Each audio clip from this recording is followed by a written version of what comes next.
Si tu es nouvellement marié ou tu es sur le chemin de te marier, cette vidéo-là est pour toi. J'ai 8 conseils à te donner, toi, femme, qui veut te marier ou qui vient à peine de te marier. Si cela t'intéresse, je vais te demander de t'accrocher. Nous allons démarrer tout de suite.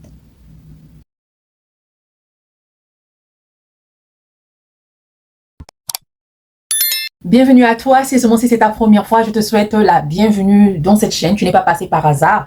C'est sûr que tu es sur le chemin de te marier ou tu es nouvellement marié et que ce titre t'a vraiment intéressé. J'ai 8 conseils que j'aimerais te donner à une nouvelle mariée où tu veux te préparer pour le mariage, tu es dans les fiançailles, tu penses à te marier. C'est toujours important d'apprendre certaines choses 2 fois avant ou quand on est à peine rentré parce que nous autres là, nous sommes mariés mais il y a beaucoup de choses que nous avons fait wrong. So, si et seulement si mes conseils peuvent t'aider, cela me fera très plaisir. Comme je le disais au début, mon nom est Bélia. Si seulement si c'est ta première fois, tu es la bienvenue. Abonne-toi. Sur cette chaîne, je viens parler de idées de business, je viens parler de conseils de couple, de mariés, de grande sœur, tout ce que je peux donner en tant qu'immigrante, maman, mariée, grande sœur, business. Si cela t'intéresse, je vais te demander de faire partie de cette famille et active ta cloche de notification afin que quand je publie une vidéo, que tu ne puisses pas misser cela, que tu ne puisses pas manquer cela.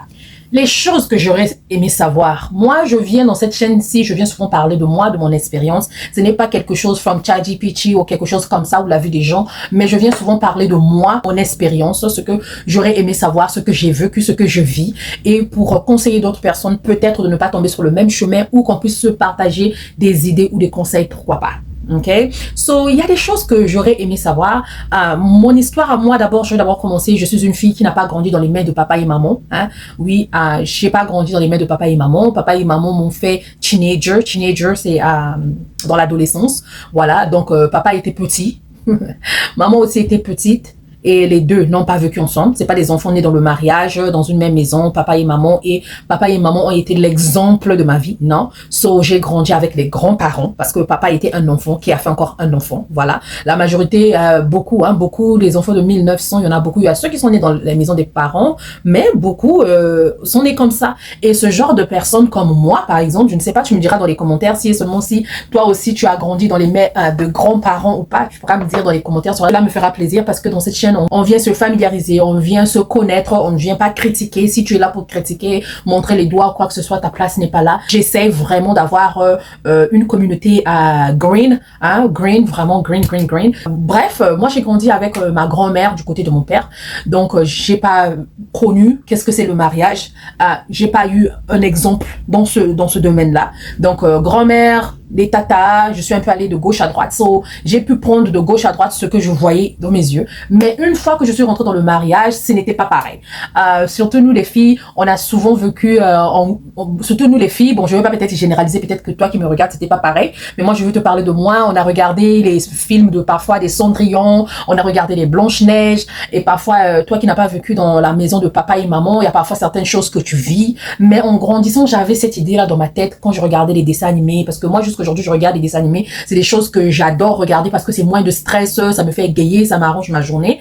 Donc, quand je suivais un peu le prince charmant, peu importe ce que tu vis, peu importe les souffrances, peu importe qu'on te tire ceci par-ci par-là. Donc, quand je dis ça, il y a des gens qui ont vécu certaines choses. So, si vous voulez qu'on parle de ça aussi, dites-moi dans les commentaires. Je vais aimer vos suggestions, ok? So, si et seulement si tu es une fille qui a vécu certaines choses, comme moi, j'ai vécu certaines choses, de ne pas grandir dans les mains de papa et maman, c'est pas toujours rose. Même quand tu vis avec papa et maman, c'est pas toujours rose, mais imagine que quand tu n'es pas avec papa et maman. Et en regardant ces films-là, ces dessins animés, Cendrillon, Blanche-Neige, Aurore, La Belle au bois dormant, des trucs comme ça.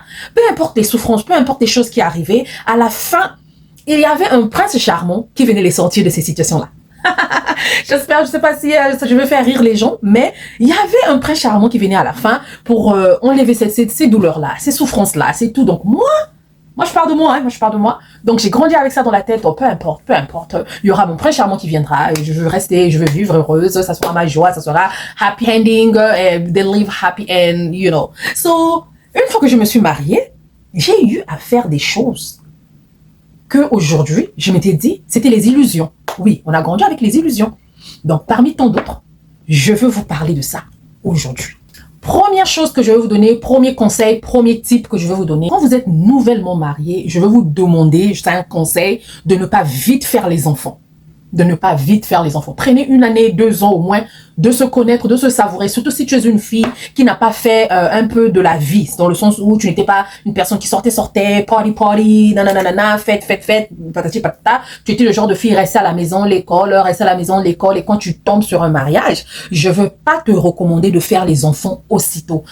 Prenez 1 année, 2 ans d'enjoyment, c'est-à-dire de vous connaître, de vous savourer, de voyager, même si de ne pas voyager, mais d'avoir fun together, sortir ensemble, manger ensemble, faire des choses ensemble, avoir ce honeymoon-là. Parce que souvent, quand tu arrives dans un mariage à 2, 3 mois, 4 mois, tu tombes enceinte, l'enfant emmène des stress. Oui, beaucoup de gens ne savent pas ça, mais les enfants emmènent les stress dans un foyer. Et imaginez dans un foyer que vous ne connaissez pas vraiment, vous ne savez pas vraiment les défauts des uns et des autres, et vous n'avez pas eu le temps de vraiment enjoy certaines choses ensemble, sortir, party, tout ensemble en tant que monsieur, dame. Un enfant vient s'ajouter, souvent dans d'autres couples. Le monsieur t'abandonne à la maison, le monsieur ne peut plus faire certaines choses avec toi, il va te dire que non, parce que tu es enceinte, non, tu peux pas faire ceci, non, tu peux pas faire cela, non. Et après, quand l'enfant va arriver aussi, ça va être non, l'enfant encore petit, non.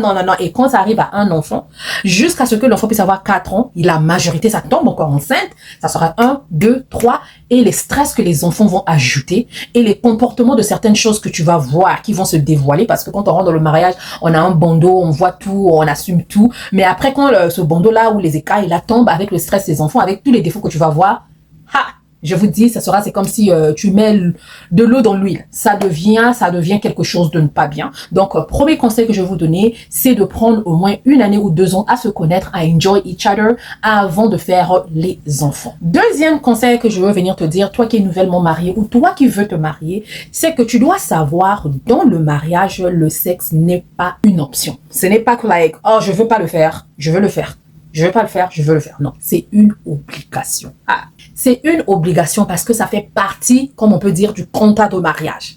Et il y a des femmes, ok? Il y a des femmes aujourd'hui qui n'aiment pas trop le faire. Il y a des femmes comme ça.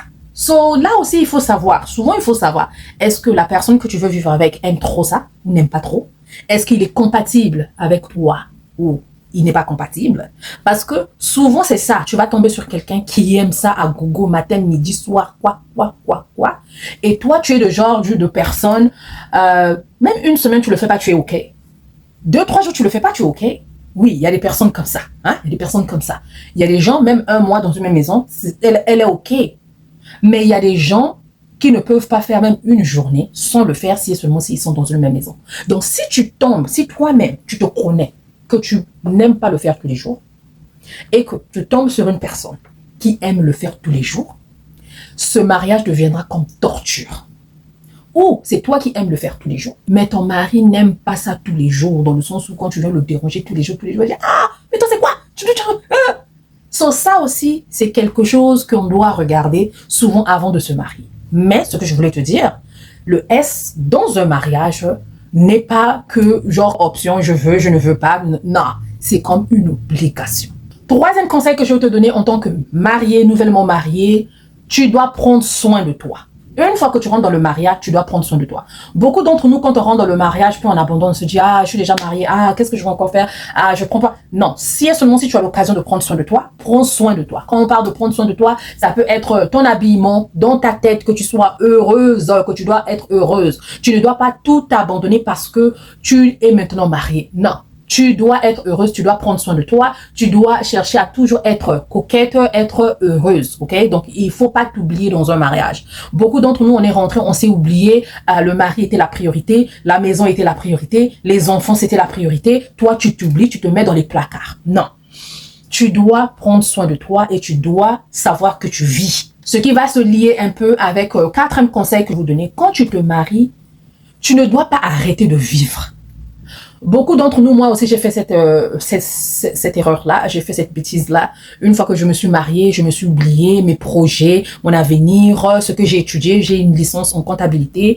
Une fois que je suis rentrée dans le mariage, j'ai fait un enfant et même travailler, c'était maintenant difficile. Donc, je me suis oublié mes projets, ce que j'aime faire, ce que j'adore faire. Si tu es dans le mariage, tu ne dois pas arrêter de vivre. Tu dois continuer à faire ce que tu veux vivre. Tu n'es pas allé à l'école seulement pour rentrer dans le mariage, prendre soin de ton mari. Ton mari a sa vie, toi aussi tu as ta vie. Oui, tu peux aider ton mari, mais tu ne dois pas t'oublier, oublier tes projets. Tu te vois où dans 5 ans? Qu'est-ce que tu te disais de devenir avant le mariage? Ne brise pas tes rêves, ne brise pas tes projets. Si tu as des amis, tu dois aussi continuer à avoir tes temps à toi avec tes amis. Cela dépend des amis et des amis. Oui, on dit que non, une femme mariée ne peut pas avoir des amis célibataires. Moi, je veux dire que c'est faux, mais cela dépend des amis. Ok, tu peux avoir une amie qui est célibataire aussi, mais qui va te donner aussi plus de conseils ou qui sera vraiment une bonne personne pour toi. Donc, tu ne dois pas arrêter d'aller faire ce que tu aimais faire, de vivre, ou si tu jouais au tennis, tu partais au gym, tu travaillais, tu avais des amis. Tu dois aussi avoir, par exemple, une journée de toi, de fille, si c'est possible, mais de ne pas faire quelque chose de mauvais parce que si seulement si tu attends, comme je vous ai expliqué, l'histoire de Cendrillon, on s'est dit que non, tu vas avoir ton prince charmant, tout ce que tu veux, tout ce que tu auras besoin, tout.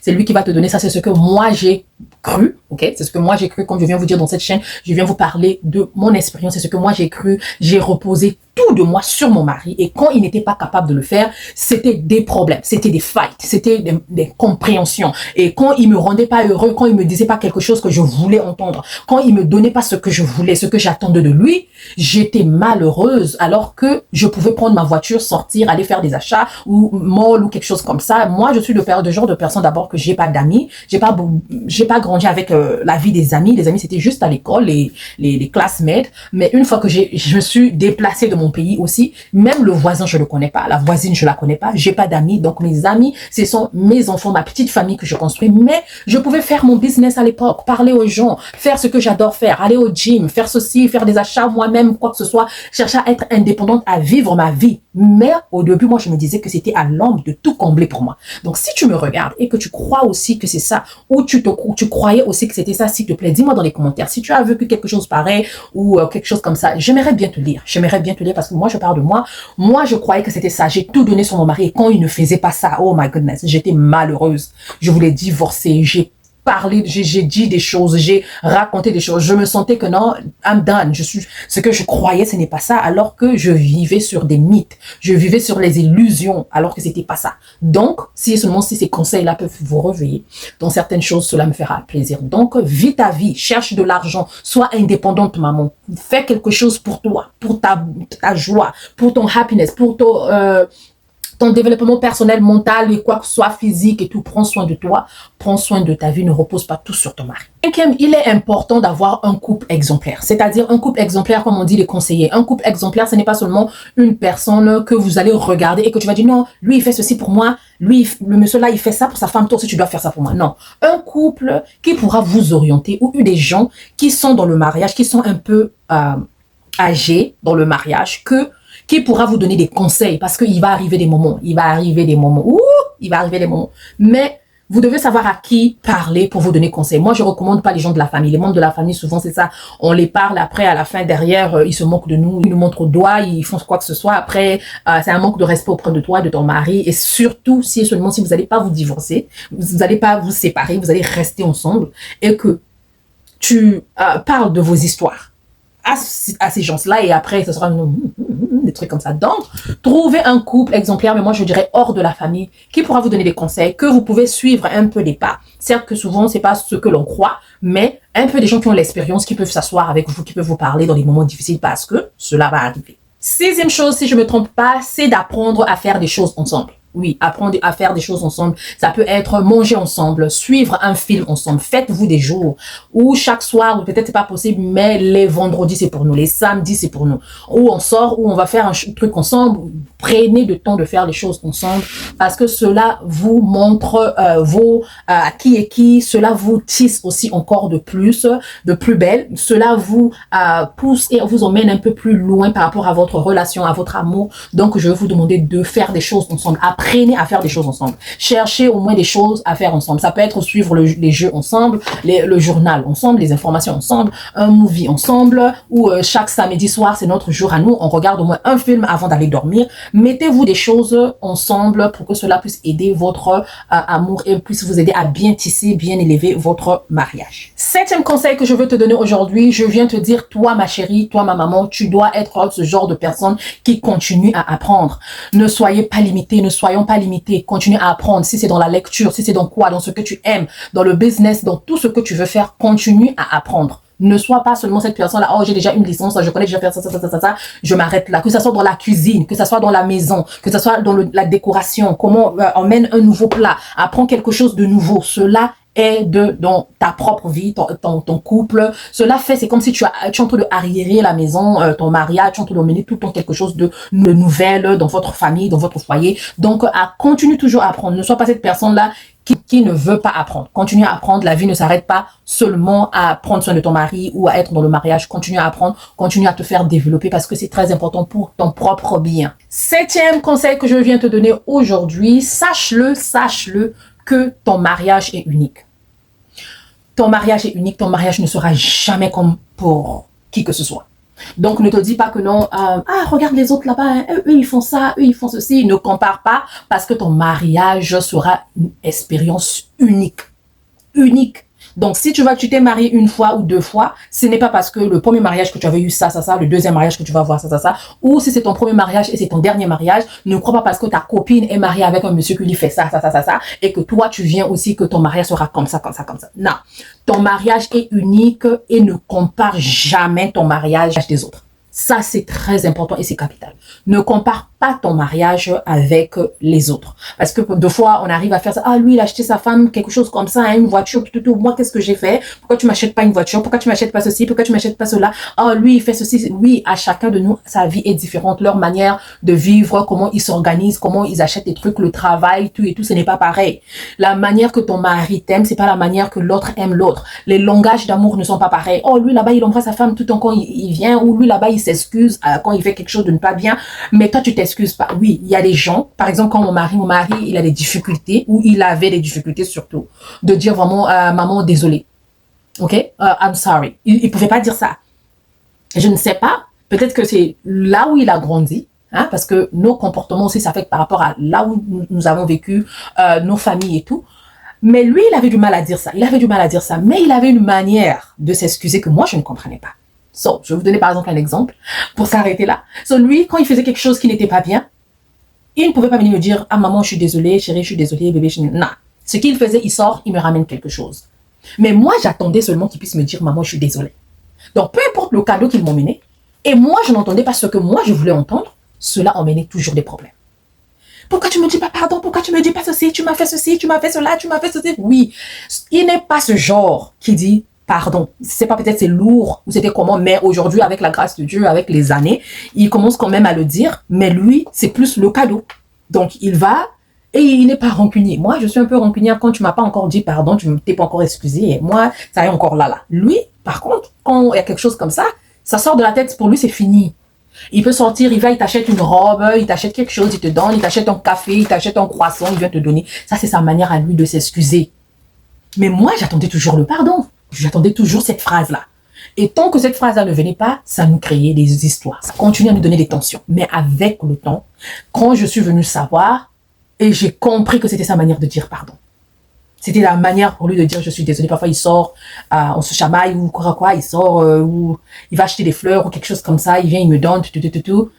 Maintenant, aujourd'hui, quand il fait ça, je sais qu'il a compris son erreur. Mais avant, je me disais, il me prend pourquoi? Il veut m'acheter ou quoi? Il veut. So, j'espère que vous avez eu à prendre quelque chose dans cette vidéo. Si tu as eu un conseil, dis-moi dans les commentaires. Dis-moi dans les commentaires, est-ce que tu es dans ton mariage? Est-ce que ton mari aussi a ce comportement-là? Est-ce que, si c'est papa, est-ce que tu es comme ça aussi? Dites-moi un peu dans les commentaires qu'est-ce que vous en pensez. Partagez la vidéo, s'il vous plaît. Encouragez-moi à venir encore faire plus de vidéos. Aimez. Laissez-moi des commentaires et les suggestions. Cela me fera vraiment plaisir. Gros bisous. On va se voir la semaine prochaine avec une autre vidéo. Activez votre cloche de notification afin que quand je veux publier la vidéo, vous serez informés. Gros bisous. Que Dieu nous garde tous. Bisous. Bye bye.